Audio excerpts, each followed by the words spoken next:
लेकिन अगर आप किसी ट्रेन का टिकट लेना भूल जाएं और उस ट्रेन में अनारक्षित डिब्बे आते हों, यानी सामान्य क्लास के डिब्बे आते हों, तो आप उस प्लेटफॉर्म टिकट से भी यात्रा कर सकते हैं। Rule number 1।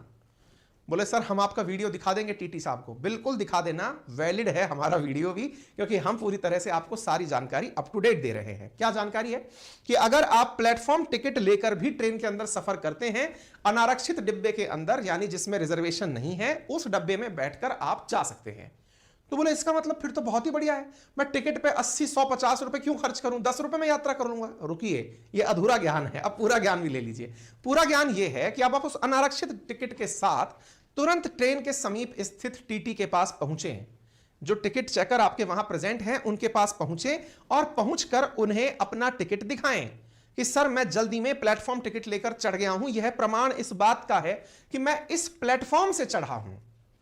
क्योंकि ट्रेन तो हो सकता है बहुत दूरी से आ रही हो, पता चले कि टीटी यह मान ले कि ट्रेन जहां से शुरू हुई है आप वहां से चढ़ गए हैं। कुछ कलाकार सवाल कर सकते हैं 10 रुपए भी क्यों खर्च करूं, मैं तो जाकर के टीटी से कह दूंगा कि साहब मैं तो यहीं से चढ़ा हूं। ऐसी स्थिति में टीटी थोड़े से अपने विवेकाधिकार का उपयोग लेकर आपको धमकाते हैं। क्या कहते हैं, आपसे यह कहते हैं कि आप जो टिकट लेकर आए, चूंकि टिकट तो है नहीं आपके पास, हम यह कैसे मान लें कि आप इसी प्लेटफॉर्म से चढ़े थे। अब चूंकि यह मानने का अधिकार आपके पास केवल कहने के अलावा कुछ नहीं है, आप तरह तरह के प्रमाण देंगे, लेकिन टीटी यह कहेगा कि यह ट्रेन अभी से 10 घंटे पहले जिस स्टेशन से चली थी, मैं तो वहां से डिस्टेंस कैलकुलेट करके आप पर जुर्माना लगाऊंगा, मतलब टिकट लगाऊंगा, साथ में जुर्माने के रूप में आपके ऊपर 250 रुपए मिनिमम लगाऊंगा। इस प्रकार की बहसबाजी से बचने के लिए यदि आप प्लेटफॉर्म टिकट लेकर चलते हैं तो आप यकीन मानिए आपको क्या देना होगा, अब मैं वो बताता हूं। आप प्लेटफॉर्म टिकट लेकर अगर एंट्री किए हैं, अनारक्षित डिब्बे में हैं, तो आपको केवल डिस्टेंस की यात्रा भर का किराया देना होगा, कोई पेनल्टी नहीं देनी होगी। अर्थात वो 250 रुपए का झमेला भी नहीं है। आप अनारक्षित डिब्बे में बैठे हैं, आप टीटी के पास जाएं और जाकर कहें कि सर मैं टिकट नहीं लाया। आजकल टीटीओ के पास में एक मशीन दे दी गई है, वो वहीं से निकालकर आपको टिकट दे सकते हैं। ठीक है, दैट मींस आपने केवल डिफरेंस अमाउंट पे करके अपनी सीट प्राप्त कर ली। जरूरी नहीं है कि आपको अनारक्षित डिब्बे में सीट मिल जाए, लेकिन आप ट्रैवल करने के भागीदार हो जाएंगे। क्लियर? तो पनिशमेंट से बचने का सबसे आसान तरीका, प्लेटफॉर्म टिकट लें, अनारक्षित डिब्बे में बैठे, टीटी देखते ही उससे जाकर मिले और उनसे कहें कि प्लीज डिफरेंस अमाउंट क्रिएट कर दीजिए, मैं अपनी यात्रा पूरी कर लूंगा। क्लियर हो गया?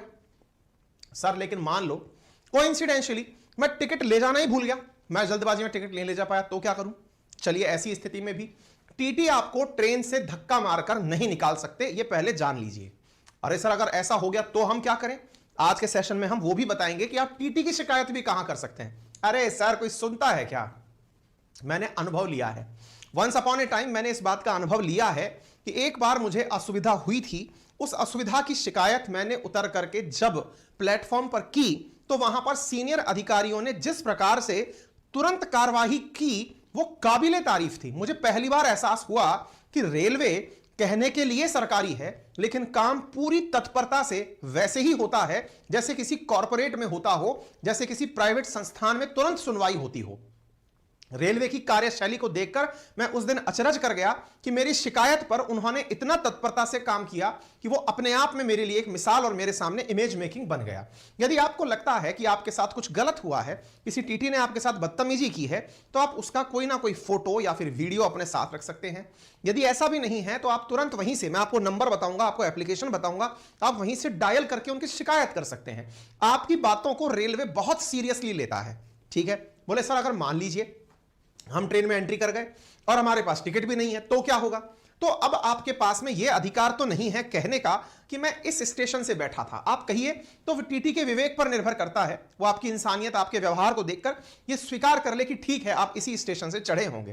तो ऐसी स्थिति में जहां से आप चढ़े हैं उसे मानकर जहां तक आप जाएंगे उसका आपके ऊपर जो टिकट बनता है वो लिया जाएगा, प्लस 250 रुपए अतिरिक्त लिए जाएंगे।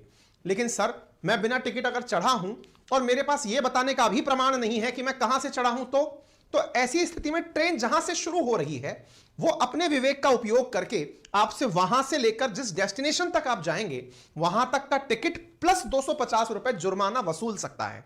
इसीलिए मैं आपसे कह रहा हूं एक 10 रुपए का प्लेटफॉर्म टिकट आपके बहुत बड़े खर्चे को बचा सकता है। तीसरी बात, सर मैं मान लीजिए रिजर्व डब्बे में घुस जाऊं और मेरे पास में रिजर्व के नाम पर केवल वेटिंग लिस्ट का टिकट है जो मैंने विंडो से लिया है। मैंने कहा देखिए वेटिंग भी दो प्रकार की होती हैं। कौन कौन सी वेटिंग होती हैं? एक वेटिंग होती है जो आप विंडो से लेते हैं और एक वेटिंग होती है जो आप ऑनलाइन लेते हैं।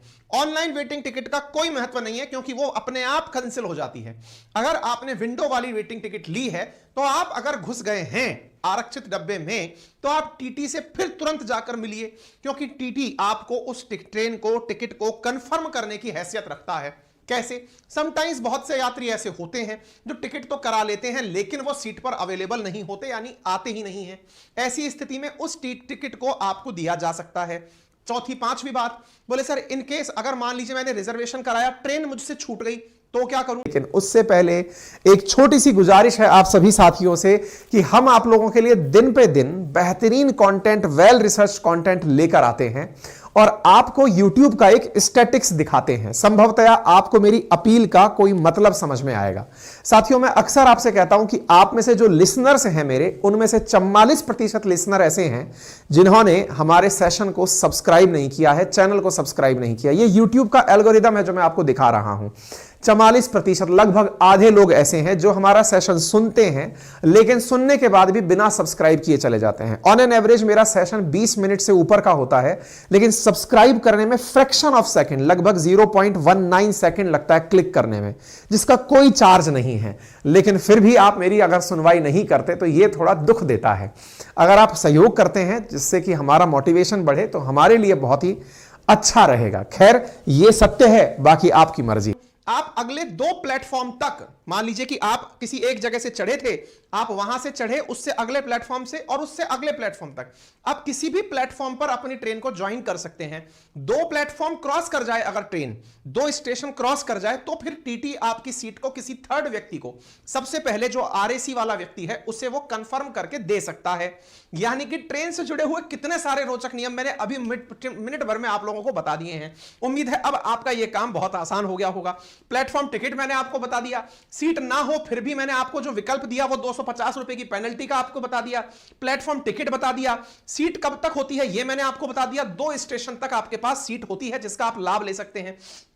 इसका मतलब यह हो गया कुल मिलाकर यह काम। सर अब मेरे पास कुछ भी नहीं है तो मैं क्या करूं? मेरे पास पैसे भी नहीं है, 250 रुपए भी नहीं है, तो फिर आप रेलवे के कानून के दायरे में आ जाते हैं। तो वो क्या है? तो रेलवे की जो प्रोटेक्शन फोर्स है, दैट इज आरपीएफ, रेलवे सुरक्षा बल, वो आपको रेलवे अधिकारियों को सुपुर्द कर देगा। और रेलवे की, चूंकि रेलवे सार्वजनिक संपत्ति है, उसको लेकर कुछ कानून बने हुए हैं, उन धाराओं के तहत आप पर कार्रवाई की जाएगी। अर्थात आपको गिरफ्तार करके धारा 137 के तहत मजिस्ट्रेट के सामने पेश किया जाएगा और मजिस्ट्रेट आपके ऊपर या तो 1000 रुपए का जुर्माना लगाएगा और अगर आपके पास धन नहीं है तो वो आपको 6 महीने के लिए जेल भी भेज सकता है। यानी कि जेल भेजने का भी प्रावधान इसके अंदर होता है। यानी पैसा तो आपको देना ही पड़ेगा अगर आप बिना टिकट के एंट्री कर गए हैं। याद रखिएगा, नशे में ट्रेन में यात्रा करना, विशेष रूप से ट्रेन में शराब पीना एक गंभीर मामला है जिसमें टीटी आपको पुलिस फोर्स की मदद से ट्रेन से उतार सकता है, 500 रुपए का पेनल्टी लगा सकता है, 6 महीने की कैद करने के लिए भी पुलिस फोर्स को बोल सकता है। ऐसी स्थिति में कृपया करके शराब पीकर यात्रा ना करें। ठीक है, रेलवे के अंदर बकायदा कानून है, रेलवे अपने रेलवे एक्ट से चलता है जिसमें हर चीज का प्रोविजन है। जैसे ट्रेवलिंग विदाउट प्रॉपर टिकट, अगर आपके पास टिकट नहीं है तो सेक्शन 138 रेलवे एक्ट का आप पर अप्लाई होता है जिसमें 250 रुपए और इक्विवेलेंट का फेयर आप पर लगता है और साथ में जो डिस्टेंस आप ट्रेवल कर रहे हैं वो अमाउंट आपको देना होता है। यदि आप गलत तरीके से यात्रा कर रहे हैं, फ्रॉड हैं आप, 137 आपके ऊपर लगता है और इसके अंदर 1000 रुपए आपके ऊपर जुर्माना लग सकता है और पनिशमेंट के रूप में 6 महीने का कारावास भी दिया जा सकता है। आपने चेन पुल की तो सेक्शन 141 रेलवे एक्ट का आप पर लगता है जिसके तहत आप पर 12 महीने की जेल या 1000 रुपए फाइन या दोनों लग सकते हैं। ऐसे ही आप किसी ऐसी कोच में एंट्री कर रहे हैं जो कि दिव्यांग जनों के लिए आरक्षित है तो उस स्थिति में सेक्शन 155 क्लॉज 1 रेलवे एक्ट आप पर लगता है जिसमें 3 महीने का जेल और 500 रुपए का फाइन या दोनों दिए जा सकते हैं। ट्रेन की छत पर बैठकर अगर आप सफर कर रहे हैं तो सेक्शन 156 रेलवे एक्ट आप पर लगता है जिसके चलते 3 महीने की जेल या 500 रुपए का जुर्माना या दोनों दिए जा सकते हैं। आप अगर पटरी क्रॉस कर रहे हैं बीच में से तो पुलिस आपको रोक सकती है, रेलवे प्रोटेक्शन फोर्स, और सेक्शन 147 रेलवे एक्ट के तहत आपको 6 महीने की जेल या 1000 रुपए जुर्माना या दोनों दिया जा सकता है। आप बदतमीजी कर रहे हैं, बहुत ज्यादा बदमाशियां कर रहे हैं, तो सेक्शन 145 बी रेलवे एक्ट लगता है, जिसमें पहली बार में 100 रुपए का फाइन, दूसरी बार में 250 और 1 महीने का जुर्माना। आप सोचिए किस प्रकार से आपके ऊपर यहां पर एक रेल यात्री होने के नाम पर जिम्मेदारियां हैं, और उन जिम्मेदारियों का निर्वहन ना करने पर सारी धाराएं ऑलरेडी रिटर्न है। इसका कुल मिलाकर मतलब यह निकला कि रेल में जैसे ही आप एंट्री करते हैं, रेल प्रीमाइसेस में आप जैसे ही एंट्री करते हैं, आप रेलवे के कानूनों को मानने के लिए बाध्य हो जाते हैं, और रेलवे के कानून मानना, अगर आपने अवमानना की तो आपके ऊपर जुर्माने का प्रावधान रेलवे एक्ट देता है। उम्मीद है आप लोगों को यह बात अच्छे से समझ में आ रही हो। अब सवाल बनता है कि सर कोई इमरजेंसी की स्थिति आ गई और मैं ट्रेन में उस समय बैठकर यात्रा कर सकता हूं क्या? देखिए, अगर आपके पास ट्रेन का टिकट नहीं है, सबसे आसान तरीका जो आज तक आप करते हुए आए हैं, टीटी से मिलना। अब वो टीटी से मिलना, बोले हम तो पहले भी मिलते थे, उसको 100 रुपए पकड़ाते थे, फिर वो हमको कहता था ठीक है बैठ जाओ। नहीं, अब सरकार ने इससे बचने के लिए एक तरीका किया है। आप अधिकृत रूप से टीटी से मिल सकते हैं। जैसे बिना टिकट के अगर आप यात्रा कर रहे हैं तो उनसे मिलकर उनके पास में अब एक मशीन हाथ में दे दी गई है, जिससे वो ट्रेन में भी टिकट जारी कर सकता है। पहले टिकट विंडो पर मिलता था, लेकिन आप जैसे जो लोग हैं जो इमरजेंसी का शिकार हैं, उनके लिए अब टीटी को भी पावर दे दी गई है कि वो टिकट आपको अलॉट कर सके। हां, वो बात दूसरी है कि वो 250 रुपए का जुर्माना जरूर वसूलेगा, लेकिन आपको टिकट उपलब्ध करा देगा। ऐसी स्थिति में आप टीटी से खुद जाकर मिलने, या आजकल सबसे बड़ी मशीन है हैंडल मशीन बोलते हैं इसको, HHM, जो सबके हाथ में इलेक्ट्रॉनिक रूप से दे दी गई है। ठीक है ना? अच्छा, अगर सर वेटिंग लिस्ट क्लियर नहीं हुई तो भी आप टीटी के पास जाकर बोल सकते हैं, वो आपको बात करें। सर अगर मान लो टीटी जबरदस्ती मुझसे घूस न मांग रहा है तो क्या करें? तो मैं ये आपको बोल रहा हूं, आप रेलवे डिपार्टमेंट को लेटर लिख सकते हैं। रेलवे पुलिस से 155 210 नंबर पर कॉल या मैसेज करके आप शिकायत कर सकते हैं। यह नंबर आप लिख लीजिए। तीसरा, इंडियन रेलवे के पोर्टल पर भी शिकायत कर सकते हैं। गूगल प्ले स्टोर से इंडियन रेलवे का ऐप डाउनलोड कर उस पर भी शिकायत दर्ज कर सकते हैं। तो ऐसी स्थिति में टीटी की बदसलूकी पर शिकायत का प्रावधान है। सर टीटी अगर मतलब कैसी मशीन होती है, तो इनके हाथ में ऐसी मशीन आजकल दी जा रही है। सर अगर मान लो टीटी जो है मुझे कूट पीट दे तो क्या करें? तो ऐसी स्थिति में आप टिकट की उसकी वीडियो बनाकर शिकायत कर सकते हैं। सर मैं किसी और डेट का टिकट करा लिया, दूसरे दिन जा सकता हूं क्या? नहीं जा सकते, आपको विदाउट टिकट ट्रीट किया जाएगा। फिर यदि सर ऐसा है कि अगर वेटिंग क्लियर नहीं हुई है तो आप वेटिंग टिकट क्लियर नहीं हुई है, आपके पास प्रिंटेड फॉर्म में विंडो टिकट है, तो आप टीटी से बात कर सकते हैं, और वो बात करने पर संभव है कि आपको ट्रेन में जाने की स्थिति में पैसा रिटर्न करे। सर ट्रेन की टिकट कैंसिल ना हो और ट्रेन ही कैंसिल हो जाए तो पैसा रिफंड हो जाता है, लेकिन विंडो टिकट ली है तो आपको टिकट डिपॉजिट रिसिप्ट यानी टीडीआर प्राप्त करनी होती है।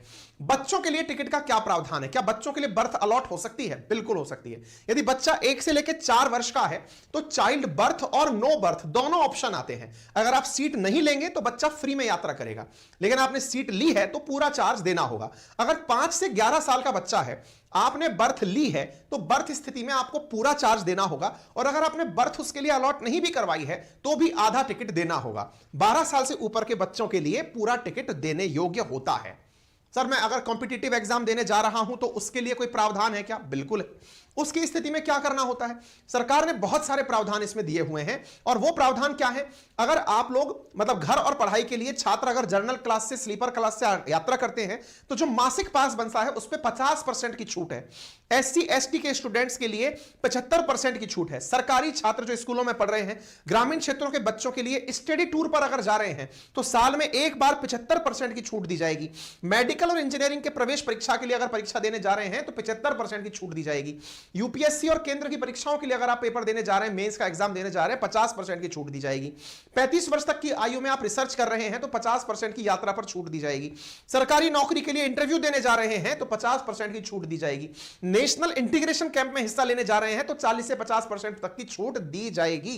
यह आपको याद रखना हो। याद रखें, यह छूट MST पर भी लागू है, यानी कि मंथली जो सीजनल टिकट बनाते हैं उस पर भी लागू होती है। इसके अलावा ट्रेन की बदसलूकी के बारे में बता दिया। सर ट्रेन में गंदे टिकट और बेड शीट आ जाए तो क्या करें? 139 नंबर है जिस पर आप खराब सर्विस की शिकायत कर सकते हैं। मौजूदा अटेंडेंट के पास एक डायरी होती है, उसमें भी आप लिख सकते हैं। रेल मदद ऐप पर शिकायत दर्ज करवा सकते हैं। इसके अलावा आप ई रेल हेल्प पर अपनी शिकायत दर्ज करके 56 161 पर भी भेज सकते हैं, यदि आपके पास स्मार्टफोन नहीं है तो ये सारे फीचर आपके पास सुविधाएं ना मिलने पर है। ठीक है, अब एक इंपॉर्टेंट बात जो सबको बहुत ज्यादा जानना जरूरी है, और वो क्या है? समटाइम्स आप रेल की यात्रा कर रहे हैं, ट्रेन में चढ़े हुए आपको 10 बजे से पहले आप ट्रेन में चढ़ गए थे, आप ट्रेन में सो चुके हैं और अचानक आपको पता चलता है कि टीटी आपको लाइट जलाकर जगाकर ट्रेन का टिकट चेक करता है, वो नहीं कर सकता। रात 10 बजे से सुबह 6 बजे के बीच में ट्रेन टीटी आपका टिकट चेक नहीं कर सकता।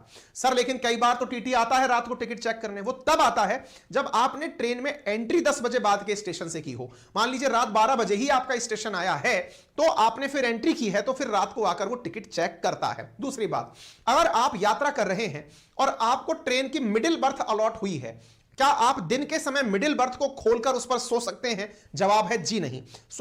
रात को 10 बजे से लेकर सुबह 6 बजे तक ही मिडिल बर्थ वाला यात्री अपना बर्थ खोल सकता है, अदरवाइज आप उसे बंद करा सकते हैं। सर अगर बंद ना करे तो आपकी ट्रेन में ही आरपीएफ चल रही होती है, आप उससे शिकायत करके उस बर्थ को क्लोज करा सकते हैं।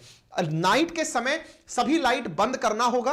रात के समय अगर कोई यात्री तेज आवाज में गाने बजा रहा है तो आप उसकी शिकायत कर सकते हैं। शांति के साथ यात्रा करना आपका अधिकार है। ट्रेन की ये सारी चीजें अगर आपको पहली बार पता चली हो तो जरूर मुझे बताइएगा, कमेंट बॉक्स के अंदर बताइएगा कि आपका इस तरह जानकारी प्राप्त करके अनुभव कैसा रहा। चैनल को पहली बार सुन रहे हैं तो सब्सक्राइब करें, सभी साथियों से इस अवेयरनेस को ज्यादा से ज्यादा साझा करें। राइट हैंड कॉर्नर पर नीचे सब्सक्राइब का बटन दिया हुआ है, अगर आप उसे दबा देंगे तो कोई चार्ज नहीं लगेगा। रेलवे की ट्रेन चेन खींचने पर तो चार्ज लगता है, लेकिन बटन दबाने पर कोई चार्ज नहीं लगता। खासियत यह है ऐसे वीडियो आपको आने वाले टाइम पर तुरंत मिलते रहेंगे।